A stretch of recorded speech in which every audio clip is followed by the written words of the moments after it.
Hello and welcome back to the channel. After visiting some of the D-Day sites, we leave the coast and head inland, where we continue discovering other beautiful places in the Normandy region.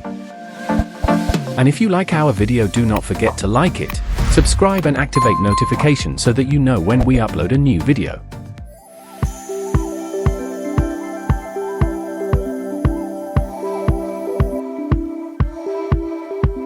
After 3 videos about D-Day in Normandy, we head into the interior of the region, but before that, following the coast, we arrive at Dives-sur-Mer.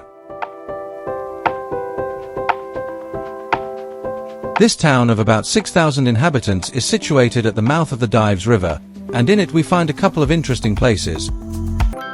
But first we visited the Church of Notre-Dame, in Romanesque style, built thanks to donations from William the Conqueror, parts of which date back to the 11th century, expanded in Gothic style in the 14th century.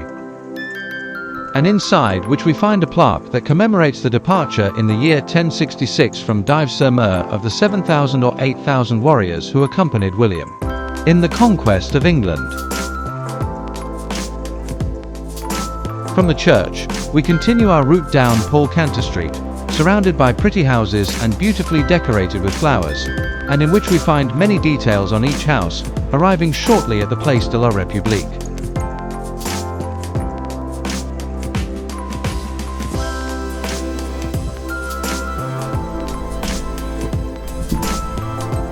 In this square there is a large construction, 50 meters long by 12 wide, which is the old medieval market. Built in the early 15th century, it is a witness to the important commercial activity when this town emerged from anonymity after the conquest of England. The building consists of a main nave and 2 symmetrical aisles, the structure resting on 66 oak pillars, and it remained completely open until the early 20th century. Leaving the market, in the square we find an impressive mansion, built in the 17th century, and transformed into a gendarmerie in the 19th century.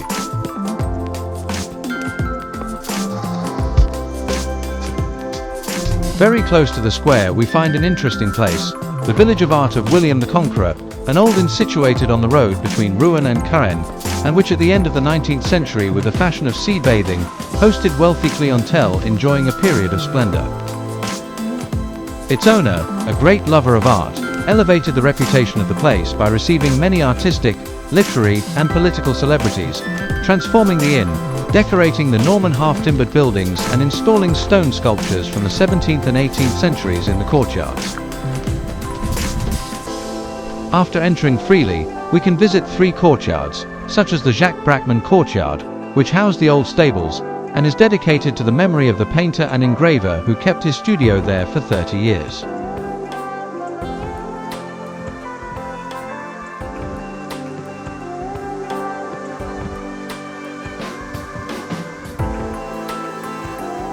Next we move on to the courtyard of the Evangelists, also called the Maiden Courtyard, which houses statues of Saints John, Luke, Mark, and Matthew, and with a beautiful portico above which we find an armed knight, representing William the Conqueror.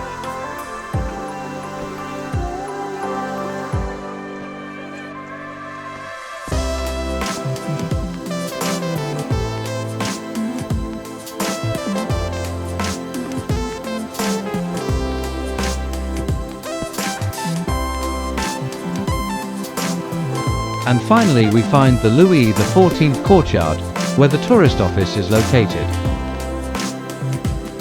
In this beautifully decorated courtyard, we find a stone table, a statue of Louis XIV or a sundial, and during the Belle Epoque, elegant ladies took tea here, surrounded by planters with palm trees and rose bushes. Without a doubt a beautiful and curious place, at which we finish our visit to Dives-sur-Mer and head inland in the Normandy region.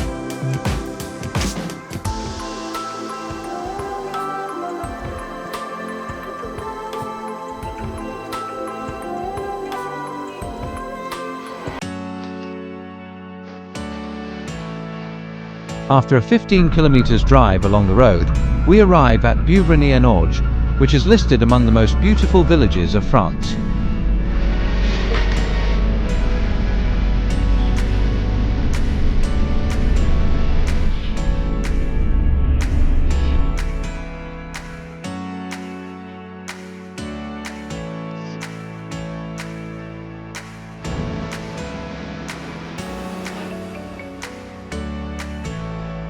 From the parking lot, along a tree-lined path, we begin the visit to this small village, finding on our way the building that until the 1980s housed the schools, and which has been recently restored, hosting the Centre of Arts and Crafts, as well as several temporary and permanent exhibitions that can be visited.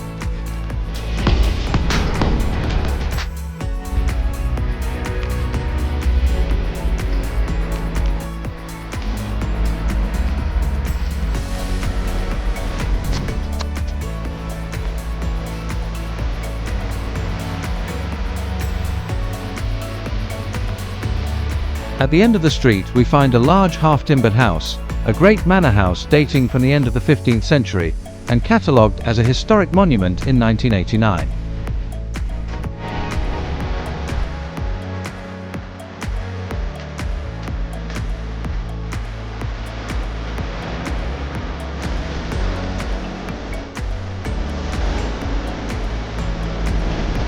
In the centre of the small village we find Beuvron Square, surrounded by colourful and beautiful half-timbered houses, and where it is worth stopping in front of each of them, from the oldest from the 16th century to the most recent.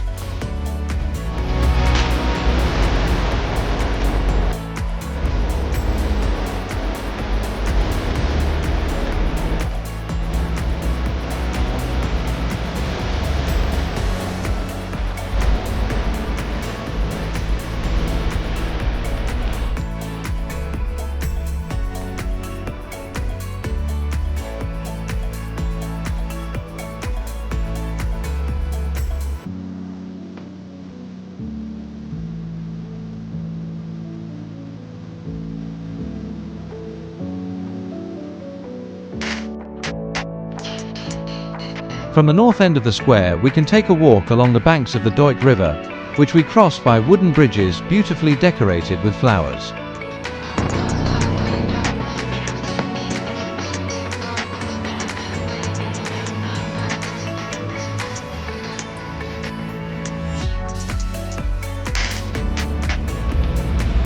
And as we usually do, we lose ourselves in the streets of this small village of only 200 inhabitants, but which deservedly is included in the list of the most beautiful villages of France.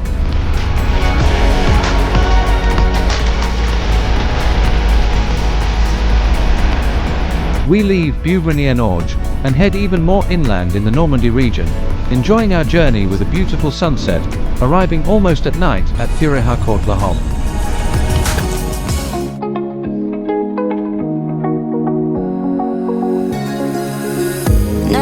In the morning we begin the visit to this small town of 2,000 inhabitants on the banks of the Orne River, enjoying perfect weather for a walk along the banks of this river.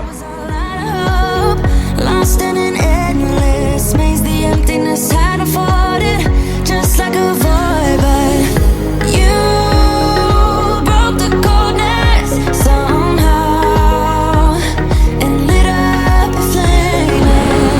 Ooh, I was done feeling hopeless, screamed out loud because it felt impossible in my bones, like getting blood. From the Orne River Bridge we take Castle Street, a street with a steep climb, which leads us to the remains of the castle, built in the 17th century, but which is almost entirely destroyed, since it was burned by German troops occupying it in 1944, before the place was conquered by British troops.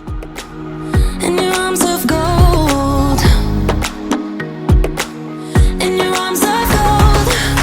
It's funny how easily a life can be torn apart. Why couldn't I simply see that I was sick at heart and I am in deep debt? The climb we did was unreal. You made me so speechless. I just can't believe it. You broke the coldness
From the castle we arrive in no time at the Church of St. Sauveur, which dates from the 12th century with subsequent remodels, and which had to be rebuilt after the Second World War like the whole town, since before its conquest, the so-called Allied Expeditionary Air Force, on the afternoon of the 30th of June 1944 carried out 2 air raids, which killed 37 people and destroyed 80% of the town.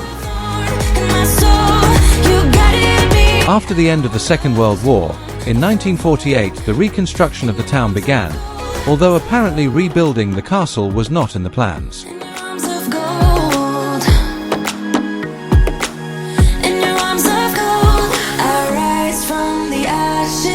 We descend again to the banks of the Orne River, where we find the old railway station, unused today since the old railway line has been converted into the green route of Swiss Normandy, which northwards over a distance of 28 kilometers allows us to reach Caen. My doubts are gone.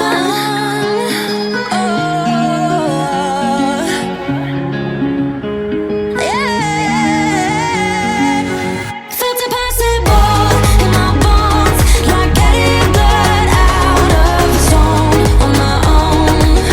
But you came around and removed the thorn in my soul. You guided me out of the storm. I found home in your arms of gold. In your arms of gold. In your arms of gold.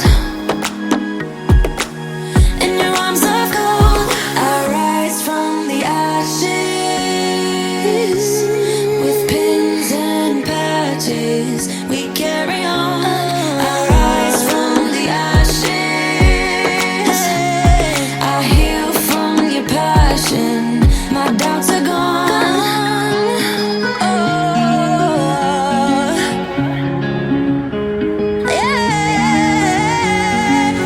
Felt impossible in my bones, like getting. Nearby we can visit the Orne River meander, although before reaching the parking where we began this small route, the road crosses a curious gorge carved in the rock, which is located between 2 bridges of the river. Found home in your arms of gold.